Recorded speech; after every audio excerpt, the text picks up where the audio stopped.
नमो आयर्याणं नमो वज्रायाणं नमो Lowe सवसाहोणम्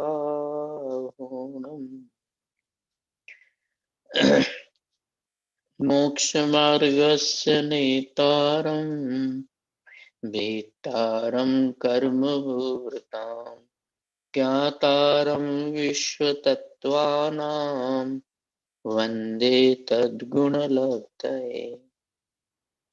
पांचवा अध्याय, तीसरा सूत्र। दो सूत्र कल तक हो गए थे। उसकी उत्थानिका। अनंतरत्वात् च चतुर्णामेव द्रव्यत्व द्रव्य व्यपदेश प्रसंगे अध्यारोपणार्थम इदम उच्यते।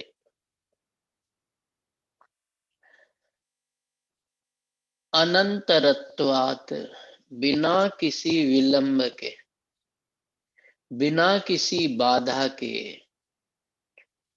अब यहाँ जीव भी द्रव्य है ये बात कहते हैं, क्योंकि चतुर्णाम धर्म, अधर्म, आकाश और पुद्गल, इन चारों के बाद द्रव्य व्यपदेश प्रसंगे, द्रव्य संज्ञा के प्रकरण में, व्यपदेश नाम संज्ञा, द्रव्य संज्ञा के प्रकरण में, मतलब धर्म, अधर्म, आकाश और पुद्गल द्रव्याणि, ये दूसरे सूत्र में कह चुके हैं कि ये सब द्रव्य हैं। अब द्रव्य कौन कौन से हैं, द्रव्य संज्ञाएं किन किन की है, ऐसा यहाँ प्रसंग चल रहा है। धर्म, अधर्म, आकाश और पुद्गल को द्रव्य कहा, द्रव्य नाम बताया। अब यहाँ पर भी वही प्रकरण चल रहा है द्रव्य संज्ञाओं का। तो कहते हैं हाथों हाथ अब और कौन कौन से द्रव्य हैं उनकी चर्चा करते हैं। द्रव्य व्यपदेश प्रसंगे, द्रव्य के नाम के प्रकरण में, द्रव्य संज्ञा के प्रकरण में कौन कौन से द्रव्य हैं इसके प्रकरण में अध्यारोपणार्थम, अध्यारोपण मतलब और कौन कौन से द्रव्य है ये बताने के लिए इदम उच्यते, यह सूत्र बनाया गया है। जीवाश्च, जीव भी द्रव्य हैं। जैसे धर्म, अधर्म, आकाश और पुद्गल ये द्रव्य है, वैसे जीवाश्च, जीव भी द्रव्य है। अब आप प्रश्न यहाँ कर सकते हो जो टीका के अलावा है, काल भी तो द्रव्य था, जीव के साथ काल को क्यों नहीं लिखा? तो आगे जवाब मिल जाएगा कि जिनके अधिक है उन्हीं को पहले बताया, उसके बाद काल के भी प्रदेश बताएंगे। लेकिन अभी जिनके अधिक है ऐसे चार द्रव्य पहले हो चुके हैं, और जीवाश्च, जीव का, जीव भी द्रव्य है ये बता रहे, अर्थात बहुप्रदेश। भाई साहब आपकी आप थोड़ी कट रही है।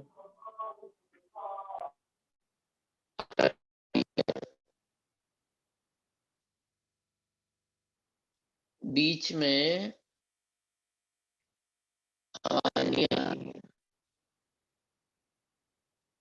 प्रश्न था कोई? हेलो भाई साहब वो आपकी आवाज थोड़ी कट रही थी, ये कह रहे। अब आ रही है? हाँ भाई साहब अभी तो क्लियर है। 2 दिन में कोई दिक्कत नहीं आई ना इस तरह के? आ रही थी भाई साहब थोड़ी थोड़ी। अच्छा अच्छा, आज आज भी आ रही थोड़ी दिक्कत, जैसे अभी तो सही आ रही है आवाज। चल बीच में आ जाए तो बता देना। जी जीवाश्च, ये सूत्र लिखने का क्या प्रयोजन है, प्रश्न ये है। और द्रव्याणी सूत्र के बाद लिखने का क्या प्रयोजन है? तो कहते हैं कि यहाँ द्रव्यों के नामों की चर्चा चल रही है और चार को तो द्रव्य बता ही दिया, लगे हाथ जीव को भी द्रव्य बताएंगे। फिर प्रश्न ये है कि काल को क्यों नहीं बताया? तो यहाँ बहुप्रदेशी द्रव्यों की चर्चा चल रही है।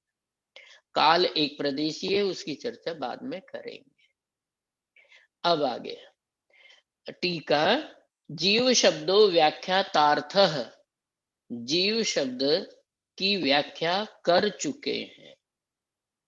पहले अध्याय में चौथे नंबर का सूत्र है, उस सूत्र में सातों तत्वों के नाम गिनाए, जीवा जीवा श्रवबंध संवरण निर्जरा मोक्षास्तत्वम। वहां पर जीव शब्द का अर्थ बता चुके हैं। एक अर्थ तो ये है कि पहले अध्याय के चौथे सूत्र में जहां सात तत्वों के नाम गिनाए, वहां जीव शब्द का व्याख्यान कर चुके हैं। एक अर्थ तो ये। दूसरा अर्थ क्या है कि पहले अध्याय से चौथे अध्याय तक तो जीव तत्व का ही वर्णन था, इसलिए 1 से 4 अध्यायों में जीव का ही व्याख्यान किया हुआ है। और ये तो है शब्दार्थ। शास्त्र तात्पर्य क्या है इसका कि जितना भी उपदेश है वो मेरे लिए है।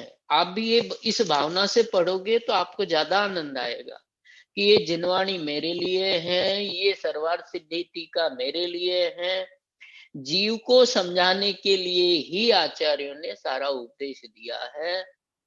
और धर्म अधर्म, आकाश, पुद्गल, काल, बाकी 5 द्रव्यों का उपदेश भी जीव के लिए है, जीव को समझाने के लिए है, ज्ञान जीव में ही है, ऐसा शास्त्र तात्पर्य भी समझना। और एक बात हमेशा याद रखना, भले ही ये आगम ग्रंथ है, हालांकि ये अध्यात्म ग्रंथ ही है, सर्वार्थ सिद्धि टीका तत्वार सूत्र, क्योंकि यहाँ न्याय का प्रयोग ज्यादा हुआ है। और द्रव्यान योग के 2 भेद, अध्यात्म और न्याय, इस तरीके से अध्यात्म को समझाने के लिए न्याय है, न्याय का प्रयोजन कोई अलग से वाद विवाद वगैरह नहीं है। पढ़ते एक एक शब्द का अर्थ ध्यान रखना कि जीवाश्च, जीव शब्द का पहले से चौथे अध्याय तक वर्णन कर चुके हैं। प्रश्न इस पर है, जीवाश्च, इसमें जीव शब्द में बहुवचन का प्रयोग किया, एक वचन का प्रयोग नहीं किया। तो बहुवचन का प्रयोग क्यों किया? सूत्र में जीव शब्द का प्रयोग बहुवचन में क्यों किया? तो कहते बहुत्व निर्देशो, जीव शब्द में बहुवचन का प्रयोग व्याख्यात भेद प्रतिपत्त्यर्थ, कि जीव के भेदों का ज्ञान करने के लिए। ये लिख लिया करो कुछ महत्वपूर्ण पॉइंट। बहुवचन का प्रयोग किस लिए किया? कि भेद प्रतिपत्त्यर्थम, जीव के अनेक भेद हैं, इस बात को समझाने के लिए बहुवचन का प्रयोग किया। और साथ में बहुवचन के साथ च शब्द क्यों लिखा? तो च शब्द द्रव्य संज्ञा अनुकर्षणार्थ। देखो च शब्द का प्रयोग क्या कहते हैं? रामश्च लक्ष्मणश्च, संग्रह करने के लिए किया जाता है।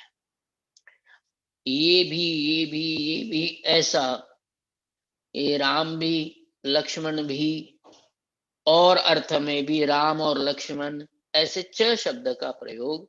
और आप तो शास्त्री के छात्र हो, आपको पता है कि च शब्द का प्रयोग द्वंद्व समास में ज्यादा किया जाता है, संग्रह करने के लिए। तो यहाँ पर च शब्द का प्रयोग उन अर्थों में नहीं है, इसलिए ये बता रहे हैं यहाँ पर कि च शब्द किस लिए? द्रव्य संज्ञा अनुकर्षणार्थ, कि च शब्द यहाँ पर द्रव्य संज्ञा का, अर्थात जीव भी द्रव्य है ऐसा अनुकर्षणार्थ, कि उसका यहाँ संग्रह किया। अनुकर्षण किया, वहां से ले आए कि द्रव्याणी, पूर्व सूत्र में द्रव्याणी शब्द आया था, तो पूर्व सूत्र में से द्रव्य संज्ञा को इस सूत्र में लाने के लिए च शब्द का प्रयोग किया है। उसका अर्थ क्या हुआ कि जीवाश्च द्रव्याणी इति, उसका अर्थ ये हुआ कि जीव भी द्रव्य है। दोनों बातें समझ में आ गए। सूत्र में दो ही शब्द थे, एक तो जीव है और दूसरा च शब्द है। जीव शब्द बहुवचन में जीवाह, तो जीव शब्द अर्थात जीव की व्याख्या पहले कर चुके हैं। बहुवचन का प्रयोग जीव के अनेक भेद हैं इस बात को बताने के लिए किया गया है। और च शब्द किस लिए, कि च का मतलब और ऐसा अर्थ करने के लिए किया जाता है। लेकिन सूत्र में, अब हिंदी अर्थ में देखो आप, और हमारे दिमाग में यही बात आएगी कि पहले सूत्र में द्रव्याणी बताया और इस सूत्र में जीवाश्च, च का सीधा अर्थ हमें करेंगे कि सामान्य रूप से कि जैसे धर्म अधर्म आकाश और पुद्गल द्रव्य है, वैसे जीवाश्च, जीव भी द्रव्य है। और अर्थ में हम कर सकते हैं, करते हैं सामान्य बुद्धि में। लेकिन सर्वार सिद्धि टीका में पूज्यपाद आचार्य कहते हैं कि च शब्द का प्रयोग द्रव्य संज्ञा, मतलब जीव भी द्रव्य है, द्रव्य संज्ञा को लाने के लिए यहाँ किया गया। और उसका अर्थ क्या हुआ फिर सूत्र का, कि जीवाश्च द्रव्याणि इति, सूत्र तो जीवाश्च और उसका अर्थ हुआ जीवाश्च द्रव्याणि इति।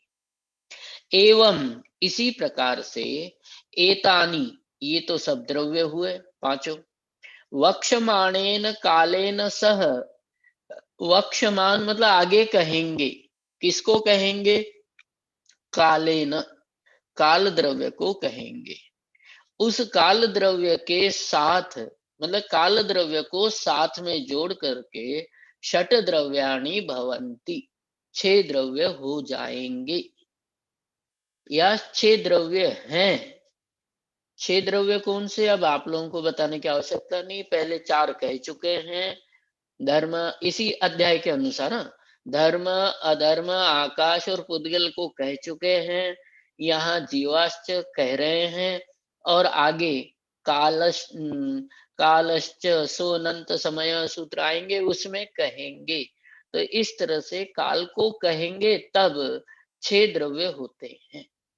प्रश्न है, यहाँ एक बात पूरी हो गई। यहाँ प्रश्न है कि ननु द्रव्यस्य लक्षणं वक्ष्यते, ये आगे 38वें सूत्र में द्रव्य का लक्षण कहेंगे। 38वां सूत्र कौन सा है, गुण पर्यायवत द्रव्यम, गुण पर्यायवत द्रव्यम, द्रव्य गुण पर्याय वाला होता है, वहां द्रव्य का लक्षण कहेंगे।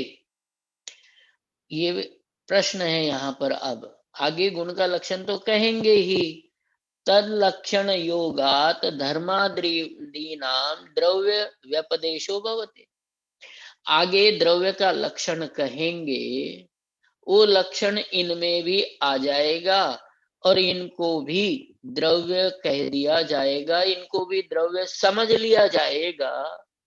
फिर आपने यहाँ पर ये द्रव्य हैं, ऐसा द्रव्य हैं ये सूत्र लिख करके अलग से परिगणन क्यों किया, न अर्थ परिगणनेन, आपको गिनती की आवश्यकता नहीं थी।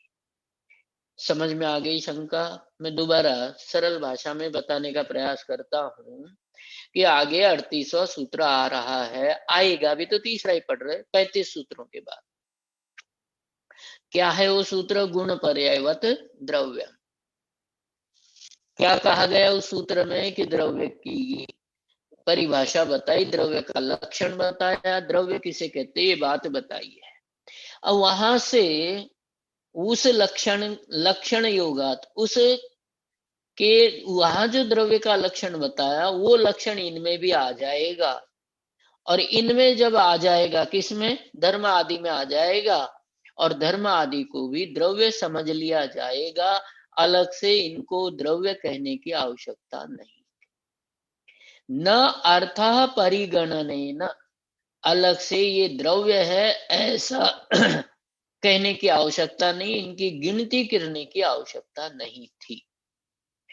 तो आचार्य तो कहते हैं कि बात तो आपकी सही है इस अपेक्षा से, परंतु हमने ये 4 द्रव्य हैं, जीव 5वां द्रव्य है, ऐसा जो परिगणन किया, गिनती कराई, द्रव्यों की जो गिनती कराई, वो अवधारणार्थम, ये एक शब्द अंडरलाइन वाला है, कि गिनती का निश्चय करने के लिए की है। आगे चर्चा इसी आधार पर चलेगी और सूत्र में और कोई बात नहीं है, बस इतनी सी बात है कि धर्म अधर्म आकाश और पुद्गल ये द्रव्य है, जीव भी द्रव्य है, काल को आगे बताएंगे। इस तरह से 6 द्रव्य की गिनती है, 6 ही द्रव्य है ऐसा अवधारण करने के लिए, निर्णय करने के लिए। द्रव्य विश्व में 6 ही होते हैं, विश्व में द्रव्यों की संख्या 6 है, ये अवधारणार्थम, निर्णय करने के लिए, निश्चय करने के लिए, पक्का करने के लिए। कोई 5 द्रव्य नहीं समझे, कोई 7 द्रव्य नहीं समझे, द्रव्यों की संख्या 6 ही है, ऐसे अवधारणार्थम, निश्चय या निर्णय करने के लिए ये द्रव्याणी सूत्र लिखा, उसके बाद जीवाश्च सूत्र लिखा, आगे कालश्च आएगा। इन सब के द्वारा द्रव्यों की संख्या का निर्णय करने के लिए इन सूत्रों को लिखा गया, और कोई प्रयोजन नहीं है। तेन अन्यवादी परिकल्पिता नाम, आचार्य अपनी तरफ से और विस्तार दे रहे समाधान को, कि तेन, इससे क्या होगा कि अन्यवादी, अन्य मतों में जो द्रव्य परिकल्पिता नाम, कि जो द्रव्य के रूप में परिकल्पित है, बताए गए हैं, पृथ्वी आदि, पृथ्वी आदि अन्य द्रव्य हैं। हमारे यहाँ तो जीव, पुद्गल, धर्म अधर्म, आकाश, काल, ये 6 ही द्रव्य हैं। इसके अलावा कोई पृथ्वी नाम का द्रव्य नहीं है, मन नाम का द्रव्य नहीं है। लेकिन अन्य मत वालों ने पृथ्वी को, जल को, मन को, अग्नि को, वायु को, इनको भी द्रव्य बताया, और किसी ने द्रव्य की संख्या 9 बताई, किसी ने 16 बताई, किसी ने अलग अलग प्रकार की बताई है। वास्तव में विश्व में द्रव्य तो 6 ही होते हैं। इस बात का निर्णय करने के लिए ये सूत्र रचे गए। कौन से? द्रव्याणि जीवाश्च कालश्च सूत्रों की रचना की गई कि इतने ही द्रव्य है। भले ही द्रव्य का लक्षण आगे बताएंगे, और द्रव्य का लक्षण इन्हीं में घटित होगा, इन्हीं में घटित होगा। ऐसा ही द्रव्य का लक्षण पृथ्वी आदि में भी घटित होगा, परंतु वो द्रव्य नहीं है, वो इन्हीं 6 में से 6 के अंतर्गत ही आते हैं। इस बात को समझाएंगे। तेन, दोबारा पढ़ते हैं, तेन अन्यवादी परिकल्पिता नाम पृथिव्यादि नाम, कि इससे क्या होगा कि अन्य मत में जो परिकल्पित है, कल्पना किए गए हैं पृथ्वी आदि, पृथ्वी अग्नि आदि, उनकी निवृत्ति ही कृता भवति, उनकी निवृत्ति हो जाती है, उनका निराकरण हो जाता है कि पृथ्वी आदि द्रव्य नहीं है, द्रव्य तो 6 ही होते हैं। अब आगे कथम, कैसे, प्रश्न है शिष्य का। आचार्य ने तो ये कह दिया कि द्रव्याणी यहाँ क्यों कहा, जीवाश्च और द्रव्याणी ये द्रव्य है, ऐसा यहाँ क्यों कहा? तो कहते द्रव्यों की संख्या का निर्णय करने के लिए कहा, ये 6 ही द्रव्य होते इसके लिए कहा, तो संख्या का निर्णय करने के लिए कहा। उससे क्या हुआ कि पृथ्वी आदि, पृथ्वी अग्नि जल आदि जो है ये द्रव्य नहीं है, वो बात भी सिद्ध हो जाएगी। कैसे? प्रश्न है। पृथ्वी अप तेज वायु मनांसी पुद्गल द्रव्य अंतर्भवंती। सरल अर्थ है, समझ में भी आ गया होगा। पृथ्वी है, अप है, अप मतलब जल, तेज मतलब अग्नि, वायु मन, इन सब का पुद्गल द्रव्य में ही अंतर्भाव होता है।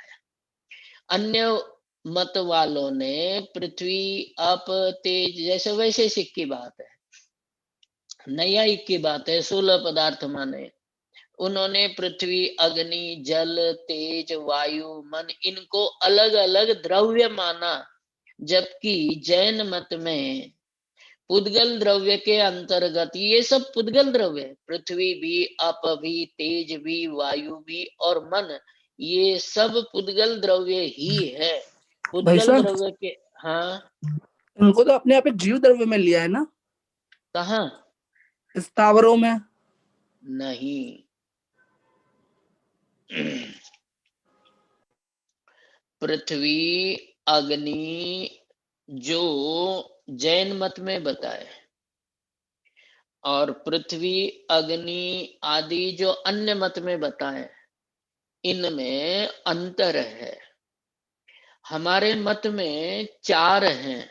आपने आप सब स्वाध्यायी हो इसलिए पता पहले से ही होगा, फिर भी पुनरावृत्ति करता हूं कि पृथ्वी, पृथ्वी कायिक, पृथ्वी जीव, पृथ्वी काय, 4 है ना। जैसे जल, जल कायिक और जल काय, जल, जल कायिक, जल काय और जल जीव, ऐसे 4 होते हैं, पता है ना? आप लोग भी जानते हो ना इसको? जी भाई साहब। जी भाई साहब। हाँ हाँ, तो इसमें क्या है, एक आध अनम्यूट रखो फोन, जिसका प्रश्न है उसका। अब उसमें से चारों का अर्थ भी आप लोग जानते ही होंगे, है ना। पृथ्वी, जिसमें जीव नहीं है, जीव नहीं है, वो पृथ्वी है।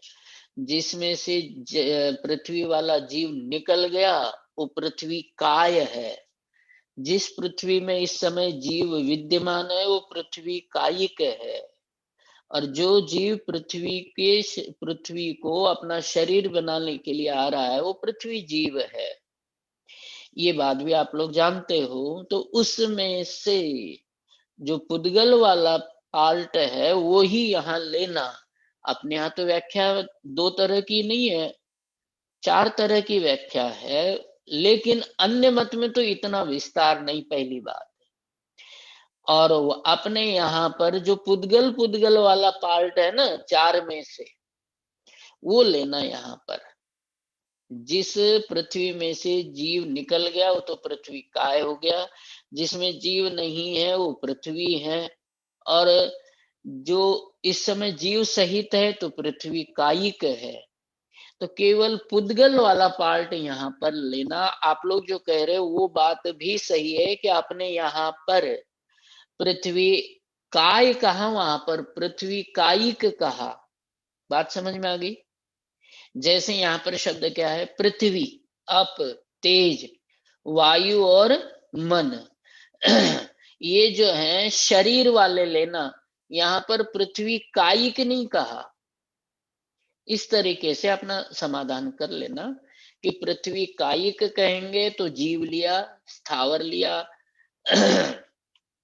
समझ में आ गई ना बात? आगे रूप रस गंध स्पर्शवत्वात्। तो ये पृथ्वी हो, चाहे अप हो, चाहे तेज हो, चाहे वायु हो, चाहे मन हो, मन में भी ये ध्यान रखना, यहाँ द्रव्य मन वाली बात है। आगे खोलेंगे इस बात को। द्रव्य मन लेना अष्टदल कमल के आकार का। रूप रस गंध स्पर्शत्वात्। पृथ्वी आदि में सारी गणना कर लेना मन तक, कि पृथ्वी से लेकर मन तक जो बताए ये सब रूप वाले हैं, रस वाले हैं, गंध वाले हैं, स्पर्श वाले हैं। और रूप रस गंध स्पर्श वाले पुद्गल ही होते हैं। इनमें रूप रस गंध स्पर्श पाया जाता है, इसलिए ये पृथ्वी आदि पुद्गल ही है। वायु मनसोहो रूपादि योग अभाव इति चेत। प्रश्न क्या है कि ये पहले तो इन पर फोकस कर लेना कि पृथ्वी, अप, तेज, वायु और मन, इनमें से वायु और मन, वायु दिखाई नहीं देती, मन दिखाई नहीं देता, इसलिए इनमें रूप आदि का योग नहीं है, अभाव है। रूप आदि के योग का अभाव है।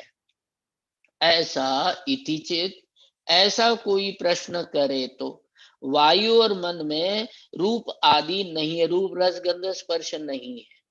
मोटी बात, रूप नहीं है, क्योंकि वो आंखों से दिखाई नहीं देती है। मन भी दिखाई नहीं देता, इसलिए उसमें रूप का अभाव है। दिखाई देता तो रूप होता, और दिखाई नहीं देता, इसका अर्थ है कि उनमें रूप नहीं है। रूप समझ गए ना, वर्ण रंग नहीं है। ऐसा कोई प्रश्न करे तो कहते हैं सरल सी बात है कि वायु और मन में रूप नहीं है, ऐसा कोई प्रश्न करता है, दिखाई नहीं देते, तो कहते हैं नहीं, ऐसी बात नहीं है। न वायु तावद रूपादिमान, कि वायु जो है रूप वाला है, उसमें रूप है, आपको दिखाई नहीं देता, इसका मतलब ये नहीं है। कल या परसों जो सर्वज्ञ की चर्चा चल रही आरोन में, वो सुन रहा था मैं। उसमें ये बताया, मतलब तर्क आया था कि परमाणु भी तो दिखाई नहीं देता। अब परमाणु दिखाई नहीं देता, इसका मतलब वो रूप रहित है। इसमें भी वही तर्क आया हुआ है कि वायु तावद रूपादिमान, क्या सिद्ध कर रहे हैं कि वायु तो तावद मतलब तो वायु तो रूप वाला है। कैसे रूप वाला है? स्पर्शवत्वात, स्पर्श वाला होने से, घटादिवत, घट की तरह। वायु दिखाई नहीं देती, लेकिन उसका स्पर्श होता है कि नहीं होता है? सरल भाषा में अपन व्याख्यान करें इस टीका का कि वायु आंखों से दिखाई नहीं देती, समझ गए। अब वो जो वायु है, ठंडी है, ठंडी हवाएं, गर्म हवाएं, पता चलता है कि नहीं उसका स्पर्श का? पता चलता है। जैसे घटादि, जैसे घट आदि ये दिखाई देते हैं, उनका कोई छू सकता है उनको। अब कोई अंधा आदमी है, उसको या बाद में अंधा हो गया, उसने घड़े को छू लिया, तो घड़े को छूने पर उसको पता चलता है कि ये घड़ा है, तो छूने से भी ज्ञान हो जाता है। अब थोड़ा सा ध्यान रखना इसमें कि छूने से ज्ञान कैसे हुआ, कि पहले किसी को अच्छी तरह से दिखाई देता था, तो घड़ा उसने घर में हमेशा लाल या काला देखा है, घड़े को छू लिया तो उसको पता चला कि या तो ये लाल या काले रंग वाला है, लेकिन वर्ण वाला है। छूने से उसके वर्ण का भी ज्ञान उसको हो जाता है। ऐसे ही घटादिवत, घड़े की तरह चक्षु आदि करण ग्राह्यत्व अभावात रूपादि अभाव इति चेत। ये दूसरा प्रश्न कि चक्षु आदि करण ग्राह्यत्व अभावात रूप आदि अभाव इति चेत।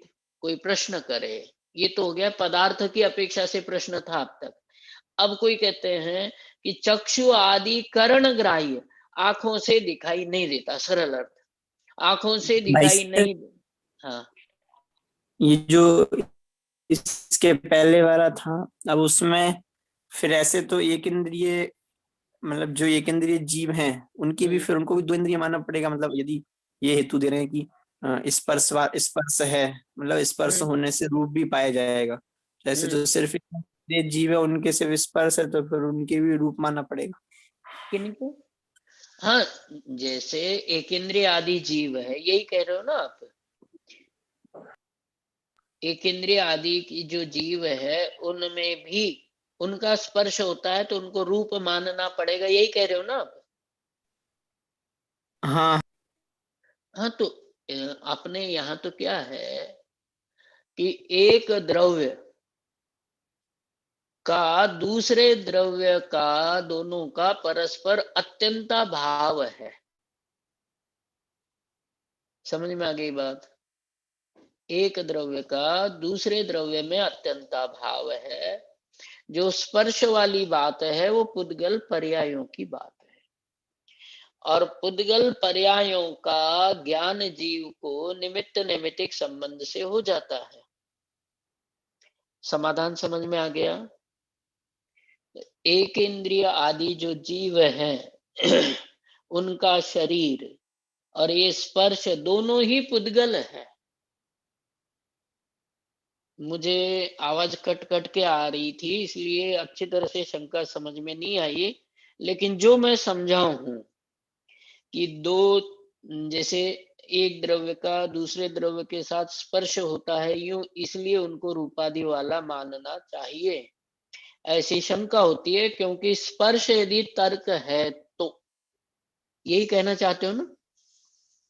हाँ जी भाई सब, मतलब अपन उनमें कह रहे हैं ना कि आपको मतलब रूप भी है इनमें, क्योंकि स्पर्श है, तो ऐसे फिर एक इंद्रिय वालों के भी रूप मानना पड़ेगा।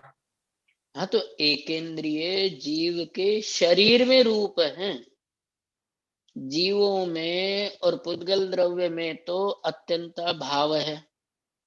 एक जीव का दूसरे जीव में भी अत्यंत भाव है। जैन आगम के अनुसार तो प्रत्येक द्रव्य का चतुष्टय भिन्न भिन्न है, बराबर। एक द्रव्य दूसरे द्रव्य को स्पर्श ही नहीं करता। और यहाँ जो रूप रस गंध स्पर्श की चर्चा है वो पुद्गल द्रव्य की है, और जो उदाहरण दिया वो पुद्गल का पुद्गल से स्पर्श वाली बात है। हाँ हाँ समझा भाई साहब, मतलब मात्र पुद्गल पे ही घटित करना है। बराबर। आगे अब दूसरा तर्क और शिष्य का प्रश्न है। क्या प्रश्न है कि चक्षु आदि करण, करण मतलब इंद्रिय, चक्षु आदि इंद्रियों से ग्राह्यत्व अभावात, ग्रहण करने का अभाव होने से रूप आदि का अभाव है। सरल जो अर्थ मैंने पहले बताया कि रूप आंखों से दिखाई नहीं देता, मन आंखों से दिखाई नहीं देता है, यदि रूप होता तो आंखों से दिखाई देना चाहिए था। ऐसा कोई तर्क करे, प्रश्न करे, शंका करे तो कहते न। अब वही जो सिद्धांत आपको बताया वो यहाँ आ रहा है आगे। परमाणु का उदाहरण बताया था ना कि नहीं, बोले ऐसा तो क्या होगा, परमाणु आदि, परमाणु आदि शु अति प्रसंग स्यात्, कि परमाणु आदि में भी फिर आप ऐसा ही तर्क करोगे। कैसे तर्क करो, मतलब हम आपसे पूछते हैं या हम बताते हैं आपको कि यदि ऐसा होगा तो क्या होगा कि परमाणु आंखों से दिखाई नहीं देता। बात समझ में आ गई?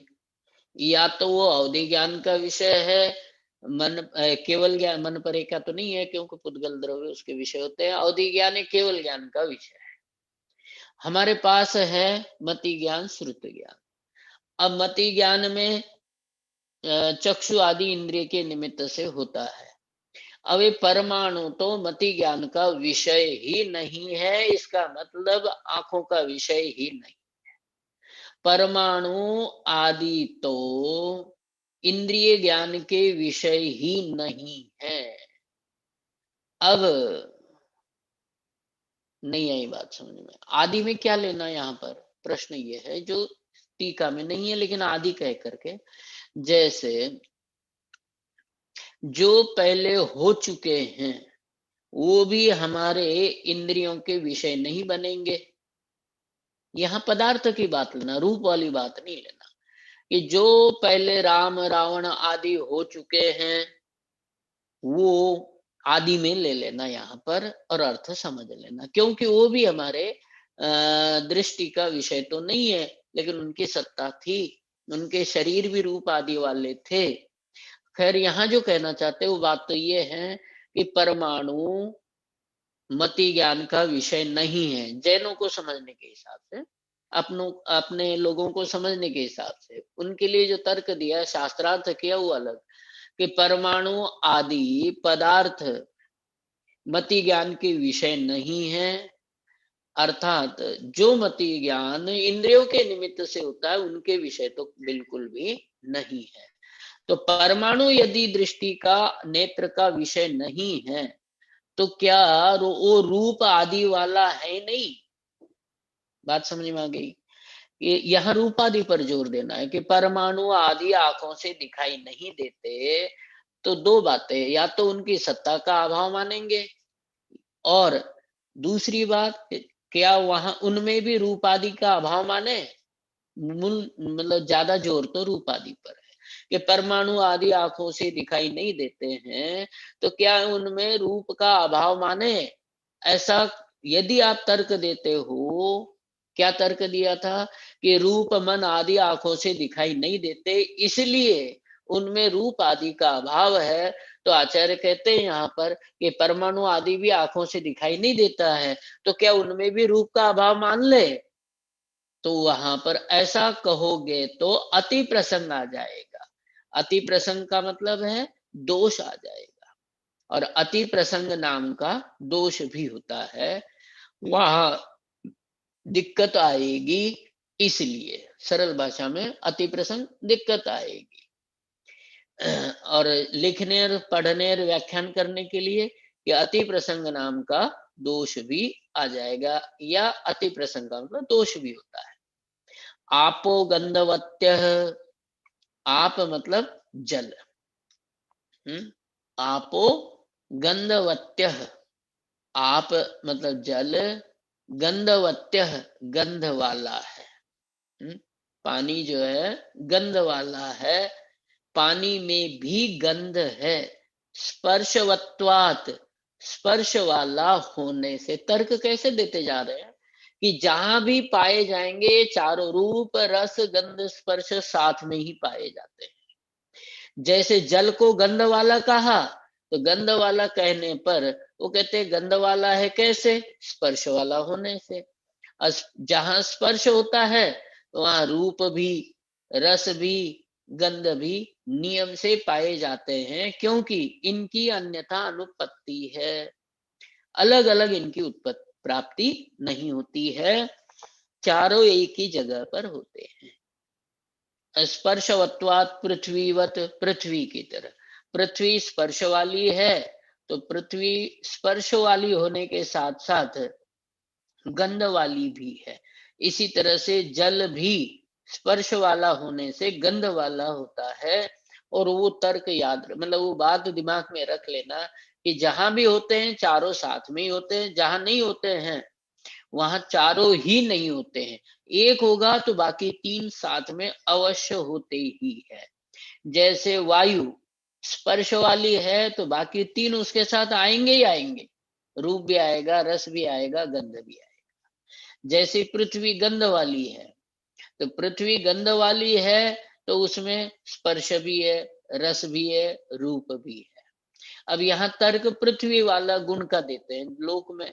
अन्य मत में प्रसिद्ध है गंधवती पृथ्वी। तो कहते हैं यहाँ पर आप जल भी गंध वाला है, कि कैसे? ये आश्चर्य मतलब वैसा प्रश्न किया गया, जल भी गंध वाला है कैसे? भाई स्पर्श वाला है, जैसे पृथ्वी स्पर्श वाली है साथ में गंध वाली भी है, रूप रस तो आएंगे। इसी तरह से जल भी गंध वाला है। अब जैसे लोक व्यवहार में कहते हैं ना कि पानी का कोई स्वाद नहीं होता है, और अपने जिनागम में भी दिव्य ध्वनि कैसे खिरती है, कैसे खिरती है क्या नहीं, लोगों को कैसे समझ में आती है। तो दिव्य ध्वनि जिसके कान में जाती है उसको उसकी अपनी भाषा में समझ में आती है। ये देवकृत 14 अतिशयों में से एक है तो अतिशय तीर्थंकरों के पुण्य का, लेकिन देवकृत कहा गया। और साथ में ये उदाहरण दे करके समझाते हैं कि जैसे पानी है, अब जो पानी है वो संतरे में गया तो खट्टा हो गया, नीम के पेड़ में गया तो कड़वा हो गया, आम के पेड़ में चला गया तो आम के स्वाद वाला हो गया, कि पानी का अपना कोई स्वाद नहीं है। ऐसा अपने यहाँ भी कदाचित उदाहरण दे करके समझाते हैं। लेकिन यहाँ दार्शनिक बात है कि जल अपने आप में गंध वाला है, उसका भी अपना स्वाद है। क्यों? कि स्पर्श वाला होने से। जैसे जल स्पर्श वाला है तो स्पर्श के साथ साथ रूप रस गंध भी उसमें पाए जाते हैं। तेजो अपि रस गंधवत, तेज मतलब अग्नि, वो रस वाली भी है गंध वाली भी है।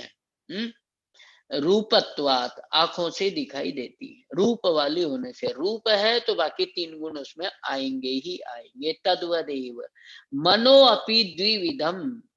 अब यहां से मन की चर्चा करते हैं।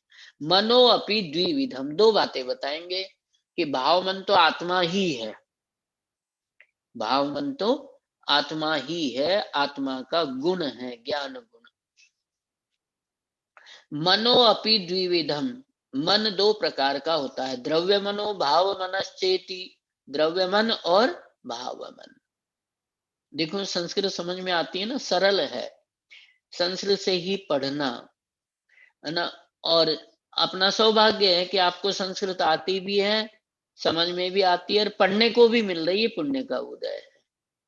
अन्य तो अनुवाद को पढ़ते हैं, हमें आचार्यों के मूल शब्द पढ़ने का अवसर मिला है, ये हमारे पुण्य का उदय है।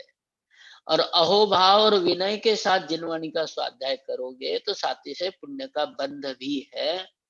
ऐसे शास्त्रों का भी मूल संस्कृत से अध्ययन करने को मिलना, ये भी पुण्य का उदय जान करके, मैं तो स्वाध्याय कराता हूं या करता हूं तो ये पुण्य का उदय मानकर अपने लिए, वैसे आप लोगों को भी, क्योंकि मैंने ये देखा है कि कई छात्र इसमें रस नहीं लेते हैं। पढ़ लेंगे, हमको ज्ञान है, हिंदी पढ़ लेंगे, कि भैया ऐसा विचार मत करो, उससे खुद के ही परिणाम विशुद्धि की हानि होती है। चलो आगे पढ़ते हैं। मन 2 प्रकार का है, द्रव्य मन और भाव मन। तत्र भाव मनो ज्ञानम, भाव मन तो क्या है, ज्ञान है। तस्य जीव गुणत्वात्, वो तो क्या है कि उसमें वो जीव का गुण है। ऐसे 2-4 वाक्य बना लेना। भाव मन ज्ञान ही है, और वो भाव मन मतलब ज्ञान जीव का गुण है। तस्य मतलब ज्ञान से, ज्ञान जीव का गुण है।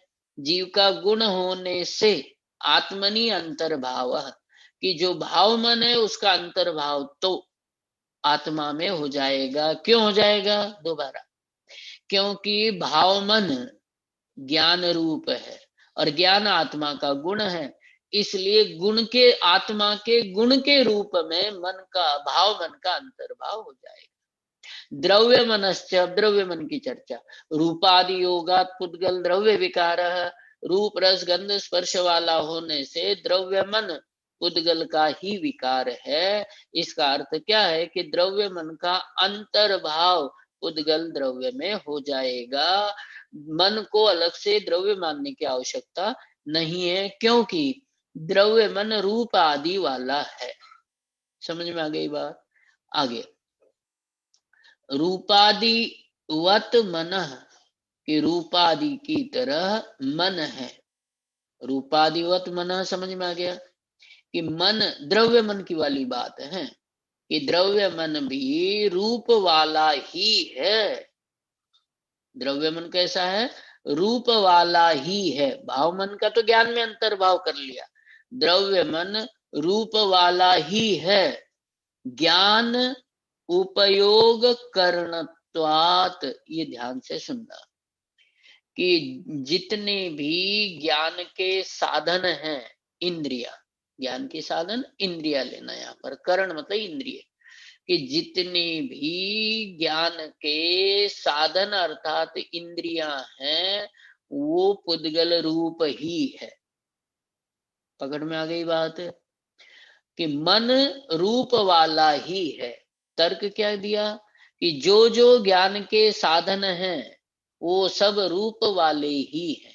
ज्ञान स्वयं जीव रूप है, लेकिन ज्ञान के जो साधन हैं, ज्ञान के साधन का मतलब मत ज्ञान की अपेक्षा से ही लेना, श्रुत ज्ञान में उपचार से लेना, अवधि ज्ञान को इंद्रियों की आवश्यकता नहीं है, मन पर्य ज्ञान को भी इंद्रियों की आवश्यकता नहीं है, और केवल ज्ञान को भी इंद्रिय की आवश्यकता नहीं है। ये तीनों ही ज्ञान, अवधि मन पर्य केवल ज्ञान, आत्म सापेक्ष होते हैं। मुख्य रूप से मति ज्ञान को ही इंद्रियों की आवश्यकता होती है, सहायता होती है, निमित्त मात्र होते हैं।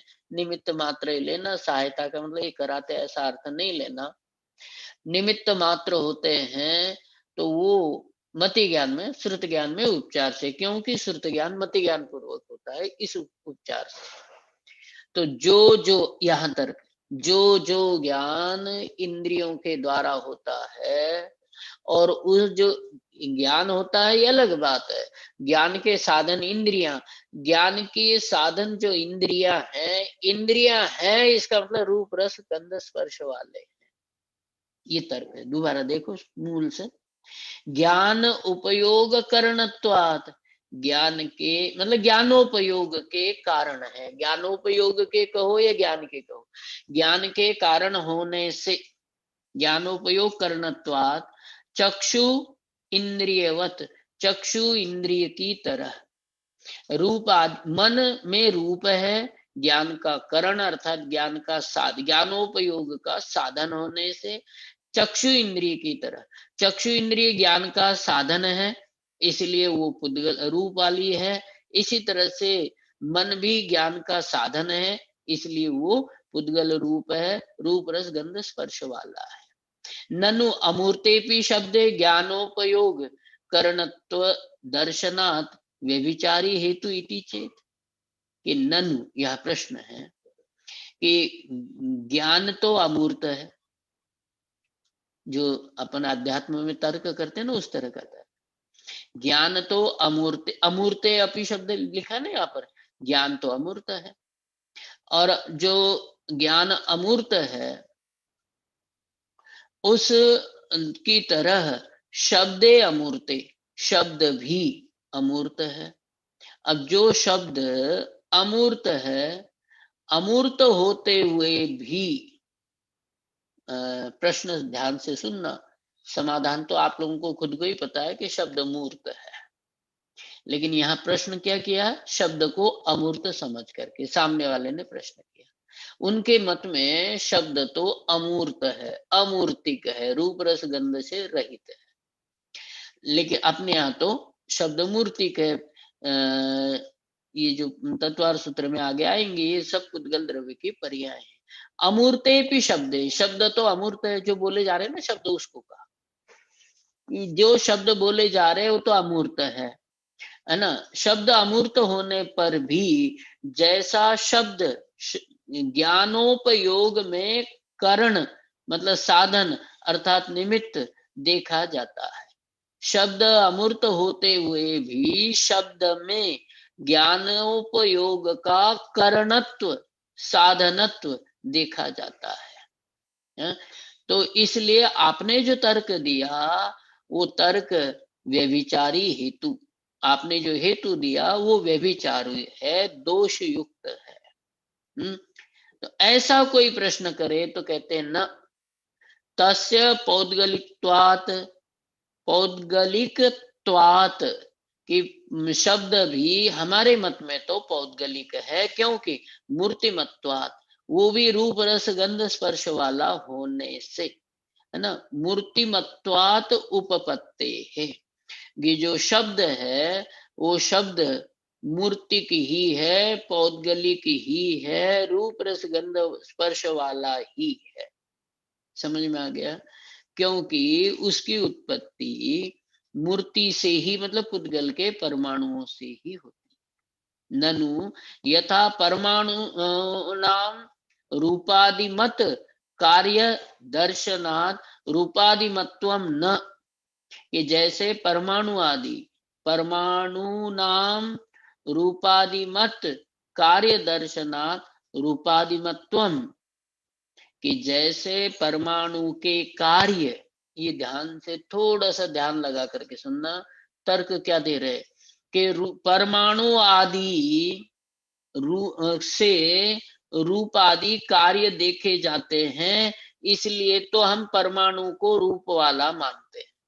तर्क समझ में आ गया? दोबारा रिपीट करता हूं कि परमाणु के जो कार्य हैं उन कार्यों से परमाणु रूप वाला है ऐसा हम अनुमान कर लेते हैं, जान लेते हैं, लेकिन न तथा वैसा वायु और मन, वायु और मन का ऐसा कोई कार्य नहीं है जो रूपादि वाला हो, उससे हम अनुमान करें कि वायु मन में रूप आदि पाए जाते हैं। तर्क समझ में आ गया?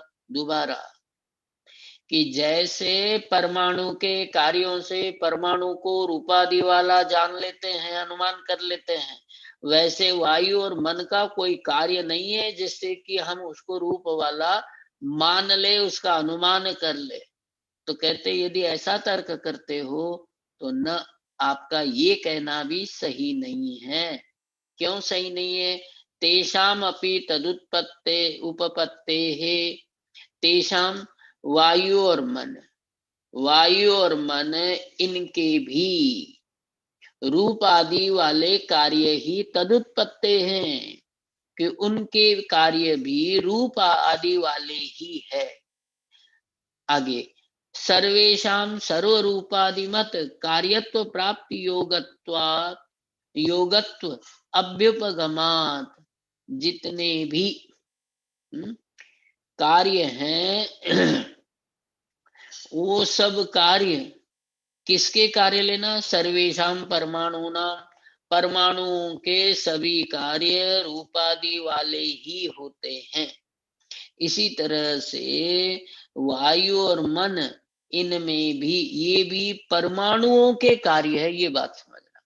वायु भी परमाणुओं का समूह है, मन भी, द्रव्य मन लेना ही ध्यान रखना कि मन भी रूपादि का ही कार्य है, परमाणुओं के ही कार्य। वायु भी, मन भी, ये सब जितने सर्वेषां परमाणुनां सर्वरूपादिमत कार्यत्व प्राप्ति योगत्व अभ्युपगमात, कि जितने भी कार्य हैं, वायु हो, मन हो, ये सब कार्य परमाणुओं के ही हैं।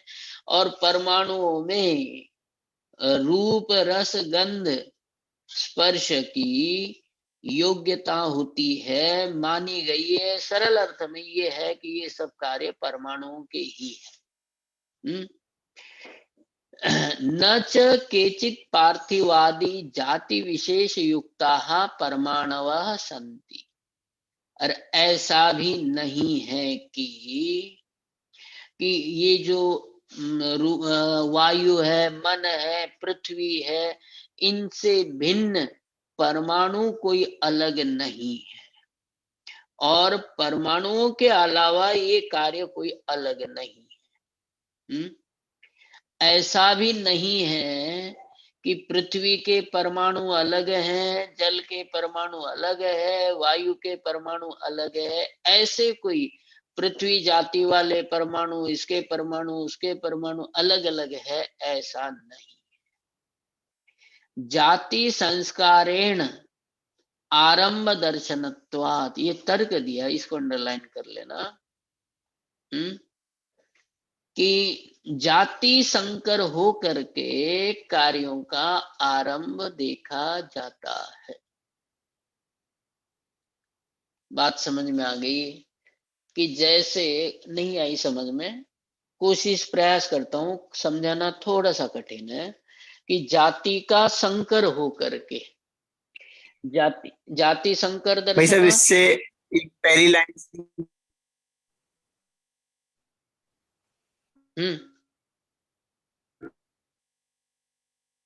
आवाज कट गई बेटा आपकी।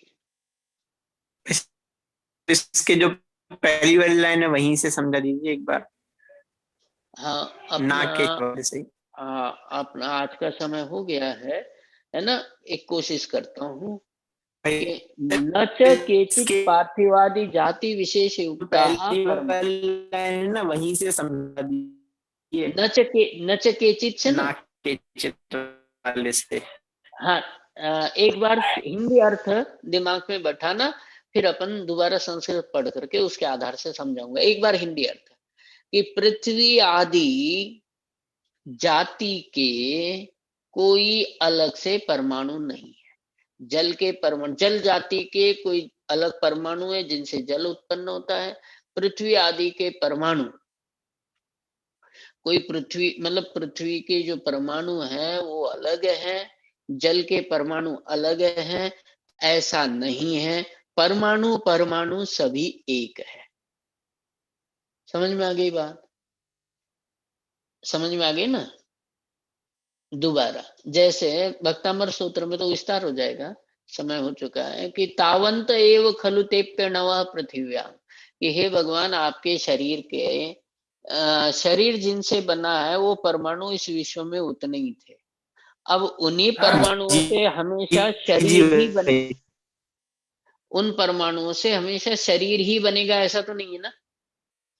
शरीर के परमाणु अलग, तीर्थंकरों के शरीर के परमाणु अलग, ऐसा नहीं है।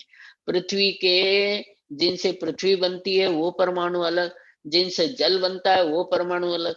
ऐसे कोई पृथ्वी जाति जल जाति के परमाणु, मतलब परमाणुओं में कोई ऐसा डिवाइडेशन नहीं है। तर्क समझ में आ गया?